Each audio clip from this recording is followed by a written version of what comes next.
Hello पिला माने केमिति अच्छ समस्ते। आशा करे बहुत ही भलरे थिबो समस्ते। आज आमे जानिबा षष्ठ श्रेणी विज्ञान बहिर प्रथम पाठ खाद्यर उच्च।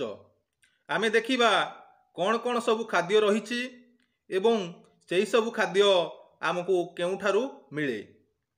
तो पिला माने आज आमे प्रथम पाठ आरंभ करिबा षष्ठ श्रेणी विज्ञान बहिर खाद्यर उच्च।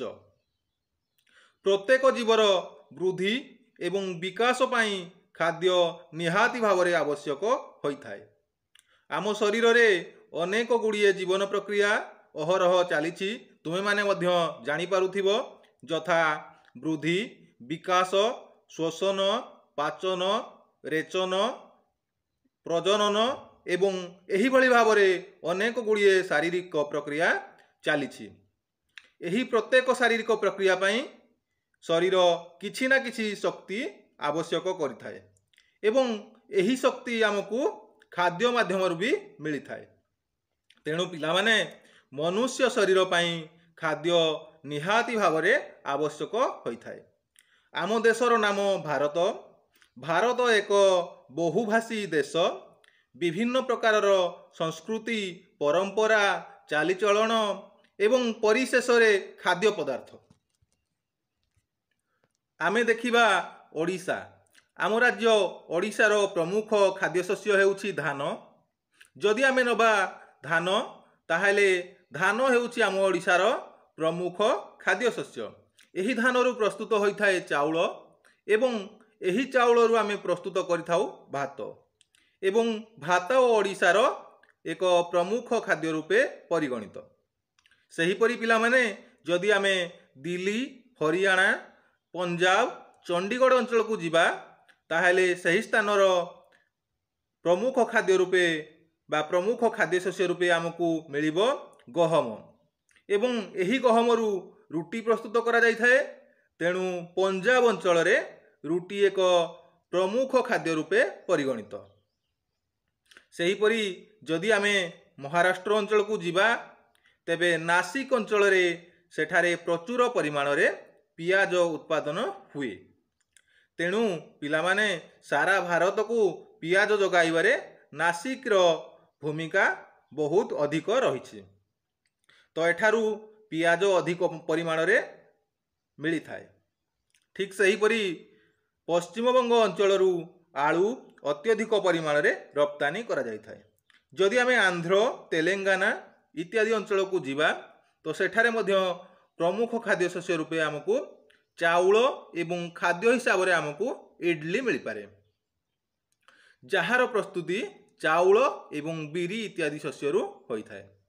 तेणु पिला माने अंचल भित्तिरे विशेष करी विभिन्न प्रकारर खाद्य रहिछि, सेगुड़ी को अंचल भित्तिरे आमे प्रमुख खाद्य बोली कहि थाउ। निहाती भावरे आमको खाद्यर आवश्यकता रहिछि एवं सेही खाद्य रे विभिन्न प्रकारर उपादान भरी रहिछि। सेही भली पिला माने केते गुड़िए खाद्य विषय रे आमे प्रथमे आलोचना करी जानिबा। प्रथमटी हला ओडिशा रे जदि आमे रहिले तेबे आमे खाद्य हिसाब रे भात ता सहित आमे ग्रहण कले रुटी, डाली, साग एवं विभिन्न पनीपरिबा। एवं जदि आमे कहिबा प्राणीजात खाद्य मध्यरु आमको मिली थाए अंडा, माछ, मांस, क्षीर, छेना, लहुणी इत्यादि खाद्य आमे नीतिदिनिया जीवन रे खाई थाउ। एवं विभिन्न प्रकारर खाद्य प्रस्तुत करिवा पई आमको किछि उपादानर आवश्यकता पड़ी थाए। जेपरि कि पिला माने रुटी तैयारी करिवा पई आमको आवश्यक होई थाए किछि अटा, ता सहित किछि जल बा पानी एवं ता सहित आमे नै थाउ किछि लूण। एही तीनोटी उपादान को आमे व्यवहार करी आमे रुटी प्रस्तुत करि थाउ। सेही परि भात प्रस्तुत करिवा पई आमको आवश्यक होई थाए किछि परिमाणर चाउल, एथि सहित किछि जल। जल को प्रथमे फुटाई ताहा उत्तप्त हैला परे सेथिरे चाउल पकाइला परे किछि समय परे प्रस्तुत होई थाए भात। सेही परि पिला माने डालमा। डालमा हमर ओडिशार गोटिए प्रमुख खाद्य भावरे परिगणित एवं एही डालमा प्रस्तुत करिवा पई आमको विभिन्न प्रकारर पनीपरिबार आवश्यकता पड़ी थाए। ता सहित आमे डाली नहीं थाउ, लुण नहीं थाउ, पानी नहीं थाउ एवं ता सहित आमे हलदी नहीं थाउ। तो वर्तमान आमे जानिबा प्राणी और उद्भिद मानक ठारू मिलुथिबा विभिन्न प्रकारर खाद्य। वर्तमान आमे खाद्यर विभिन्न प्रकारर उत्स एवं यह केउठारू मिले किछि उदाहरण नहीं देखिबा। देखो पिला माने एठारे तुमे माने देखि पारुथिबो केते गुड़िए पत्रर चित्र दिया जाइछि। कहिलो देखि एही पत्र गुड़िकर नाम कौन? पिला माने एही पत्र गुड़िकु पालंग साग बोली कुहा जाए। यह आमर खाद्य उपादान को पूरण करिथाए। खाद्य ग्रहण करिबा समय रे किछि परिमाण रे साग खाइले आमर शरीर सुस्थ रही थाए। वर्तमान तुमे माने देखि पारुथिबो एठारे आउ एक चित्र दिया जाइछि। कहिलो देखि एहार नाम कौन? पिला माने एहार नाम हेउछि टमाटर। तुमे माने प्रतिदिन निजर घरे टमाटर खाउथिबो एवं एहा विषय रे मध्य किछि किछि जानिथिबो।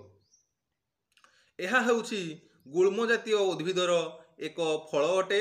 एहाकु आमे पनीपरिबा हिसाब रे मध्य खाद्य रे व्यवहार करथाउ। वर्तमान देखो पिला माने आउ एक चित्र। एहा हेउछि कलरा। एहा प्रायतः समस्तक बाड़ी बगीचा रे मिलिथाए। एहा एक अति उपादेय खाद्य एवं एहा उद्भिदर एक फल अटे जहाको आमे खाद्य भाव रे ग्रहण करिथाउ। ता सहित एठारे तुमे माने देखि पारुथिबो किछि बीन्स रो चित्र दिया जाइछि। एहा हेउछि सिंब जातीय उद्भिदर एक फल। एहाकु मध्य आमे खाद्य रूप रे व्यवहार करिथाउ। एहा एक फल अटे। देखो पिला माने वर्तमान देखि पारुथिबो किछि लंकार चित्र। एहा एक उपादेय खाद्य। एहाकु आमे अत्यधिक मात्रा रे न खाइले मध्य आमर समस्त तरकारी रे बा अन्यान्य खाद्य सामग्री रे कंचा मरीच बा लंकार व्यवहार करा जाय थाए। एहा मध्य एक फल अटे। ठीक सही परि पिला माने आमे देखिबा गाजर। गाजर हेउछि एक संचयी मूल बा एहा गोटिए चेर बा प्रधान मूल बोली आमे कहिबा। एही भली सालगम, मूला, अन्यान्य कंद जातीय वस्तु जहाकु मध्य आमे संचयी मूल रूपे आमे खाद्य हिसाब रे व्यवहार करू। कंदमूलर मध्य आमे उदाहरण नहीं पारिबा। कंदमूल मध्य एक संचयी मूल जेउठारे उद्भिद तार खाद्य को संचय करी रखि थाए।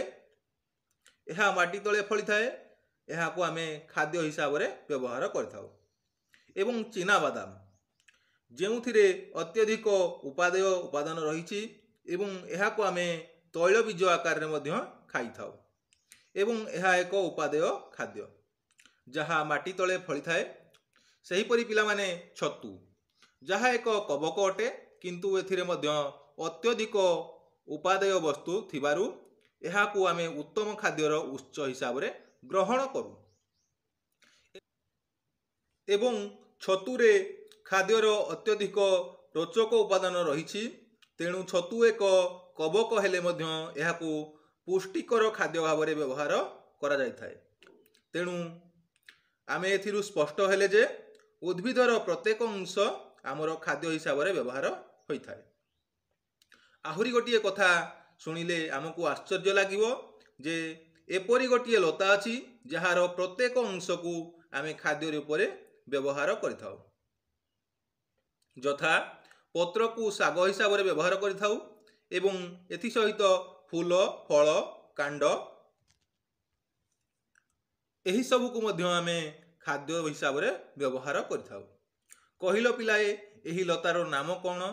जदि तुमे माने एहार उत्तर जानिथिबो तेबे आमको कमेंट बॉक्स माध्यम रे कमेंट करी एहार उत्तर जणाइबो। वर्तमान आमे जानिबा विभिन्न प्रकार उद्भिदर नाम एवं सही उद्भिदर विभिन्न अंश को आमे किपरि खाद्य रूपे व्यवहार करिबा बा एक निर्दिष्ट उद्भिदर केउ अंश को आमे खाद्य रूप रे व्यवहार करू वर्तमान आमे जानिबा। बाम पटे आमे लेखिबा विभिन्न प्रकार उद्भिदर नाम एवं एहार डाहाण पटरे आमे लेखिबा खाद्य रूपे व्यवहृत अंश। प्रथमे आमे कदली गछ को नबा। कदली गछर आमे फल एवं मंजा को खाद्य हिसाब से व्यवहार करथाउ। एवं तापरे आमे नबा आंब। आंबर आमे फल को खाद्य हिसाब से व्यवहार करथाउ। तापरे शिंब। शिंबर आमे फल तथा मंजी को आमे खाद्य हिसाब से व्यवहार करथाउ।